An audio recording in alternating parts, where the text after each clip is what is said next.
In this video, I'm going to show you how to filter by trader in transactions panel on Axiom. So the first thing you have to do, of course, is create an Axiom account. There's a link down below in the description as well as in the pinned comment. And if you sign up using my link, you'll get a 10% discount on all trading fees forever. So make sure you check it out. Again, link down below. You will not regret it.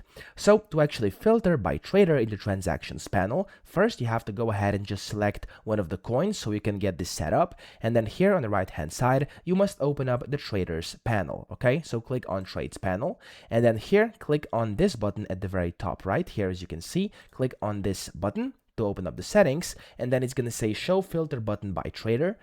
Basically click on and enable this, click on apply, and then you can go ahead, click on any of these filters to filter by address, and it's going to basically show you, and you've successfully filtered by trader in your transactions panel. So that's how easy that is. I hope this video helped you out. If it did, please subscribe to the channel and help me out as well.